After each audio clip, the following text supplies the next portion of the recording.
దావోస్లో దుమ్ము రేపి దమ్ము చూపిన తెలంగాణ రైజింగ్. తెలంగాణ రాష్ట్రానికి పెట్టుబడి నిధుల వరద. 1.78 లక్షల కోట్ల పెట్టుబడులతో రికార్డు సృష్టించిన రేవంత్ శ్రీధర్ బాబు బృందం. తెలంగాణ ఏర్పాటు తర్వాత తొలిసారి భారీగా పెట్టుబడులు. విజయవంతమైన సీఎం రేవంత్, మంత్రి శ్రీధర్ బాబు బృందం సింగపూర్ దావోస్ పర్యటన.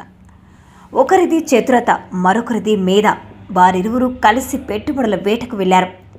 ఇంకేముంది, దుమ్ము రేపి దమ్ము చూపగా 1.78 లక్షల కోట్ల నిధులు వెల్లువలా వస్తున్నాయి. వారెవరో కాదు, ఒకరు తెలంగాణ రాష్ట్ర ముఖ్యమంత్రి రేవంత్ రెడ్డి అయితే మరొకరు ఐటీ పరిశ్రమల మంత్రి దుద్దిళ్ల శ్రీధర్ బాబు. తెలంగాణ సీఎం రేవంత్, మంత్రి శ్రీధర్ బాబుల సింగపూర్ దావోస్ పర్యటన విజయవంతమవ్వడమే కాదు, నిధులు సాధించడంలో చరిత్ర సృష్టించారు. సింగపూర్ దావోస్ పర్యటనలో సుమారు 20 దిగ్గజ సంస్థలతో ఒప్పందాలు కుదరగా 1.78 లక్షల కోట్ల నిధులు పెట్టుబడిగా వస్తున్నాయి. ఇది ఒక సంచలనమే కాదు, రికార్డు కూడా. తెలంగాణ ఏర్పడి 10 ఏళ్ల వ్యవధిలో ఇంత పెద్ద ఎత్తున నిధులు రావడం ఇదే తొలిసారి. ఢిల్లీలోని ఏఐసీసీ నూతన కార్యాలయం ప్రారంభోత్సవ కార్యక్రమంలో పాల్గొన్న సీఎం రేవంత్, మంత్రి శ్రీధర్ బాబులు అక్కడి నుంచే తమ బృందంతో సింగపూర్ వెళ్లారు. ఈ బృందానికి అక్కడి ప్రభుత్వంతో పాటు ఎన్ఆర్ఐలు, వివిధ సంస్థలు ఘన స్వాగతం పలికారు. 3 రోజుల పాటు సింగపూర్లో పర్యటించిన బృందం అక్కడి పర్యాటక వ్యవస్థపై అధ్యయనం చేయడంతో స్కిల్ యూనివర్సిటీ కోసం ఒప్పందం చేసుకొని పలు సంస్థలను పెట్టుబడులు పెట్టేందుకు ఆహ్వానించగా సానుకూల స్పందన లభించింది. అక్కడి ఐటీఐతో యంగ్ ఇండియా స్కిల్ యూనివర్సిటీ అవగాహన ఒప్పందం కుదుర్చుకుంది. సింగపూర్ పర్యటన విజయవంతంగా ముగించుకున్న రేవంత్, శ్రీధర్ బాబు బృందం అక్కడి నుంచి స్విట్జర్లాండ్లోని దావోస్లో నిర్వహిస్తున్న ప్రపంచ ఆర్థిక సదస్సుకు వెళ్లారు. దావోస్లో సీఎం రేవంత్, మంత్రి శ్రీధర్ బాబుల బృందానికి అపూర్వ స్వాగతం లభించింది. ఈ సదస్సులో వివిధ వేదికల ద్వారా సీఎం రేవంత్, మంత్రి శ్రీధర్ బాబుతో పాటు అధికారుల బృందం తెలంగాణ రైజింగ్తో ఇచ్చిన ప్రజెంటేషన్తో అనేక దిగ్గజ సంస్థలు స్పందించారు. ఫలితంగా సుమారు 20 దిగ్గజ సంస్థలు పెట్టుబడి పెట్టడానికి ముందుకు వచ్చి ఒప్పందాలు చేసుకున్నాయి. వీటి విలువ 1.78 లక్షలు కాగా 50,000 మందికి ఉద్యోగ అవకాశాలు లభించనున్నాయి.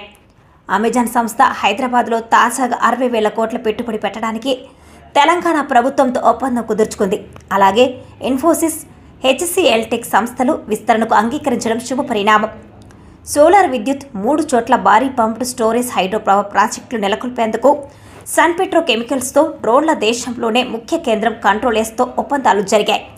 మొత్తంగా తెలంగాణలో 20 దిగ్గజ సంస్థలు 1,78,950 కోట్ల నిధులు పెట్టుబడి పెట్టేందుకు ముందుకు వచ్చి ఒప్పందాలు చేసుకోవడం సంచలనమే కాదు, రికార్డు కూడా. ఇందులో 6 సంస్థలు పెట్టుబడి విలువ ప్రకటించలేదు అంటే రాబో రోజుల్లో 2 లక్షల కోట్లు దాటనున్నదన్నమాట. ప్రపంచ దేశాల ఆర్థిక సదస్సులో తెలంగాణ అనుకూల పరిస్థితిని వివరించి మెప్పించిన తెలంగాణ ప్రభుత్వంపై రేవంత్, శ్రీధర్ బాబుపై సర్వత్రా ప్రశంసల వర్షం కురిపిస్తున్నారు. ఈ సందర్భంలో సీఎం రేవంత్ సైతం ఐటీ పరిశ్రమల మంత్రి శ్రీధర్ బాబును, ఆయన అధికార బృందాన్ని అభినందించారు. ఐటీ పరిశ్రమలు మాతోనే సాధ్యమని గ్లోబల్ ప్రచారం చేసుకున్న కొందరికి ఈ విజయం చెంపపెట్టని పలువురు సెటైర్లు వేస్తున్నారు. ఏది ఏమైనా తెలంగాణకు పెద్ద ఎత్తున నిధుల వరద పారిస్తూ యువతీ యువతకు ఉపాధి, ఉద్యోగ అవకాశాలను అడుగులు వేసిన రేవంత్, శ్రీధర్ బాబు బృందానికి TMR9 న్యూస్ పక్షాన hats off.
on behalf of our Honorable Chief Minister, Mr. Revanth Reddy Garu.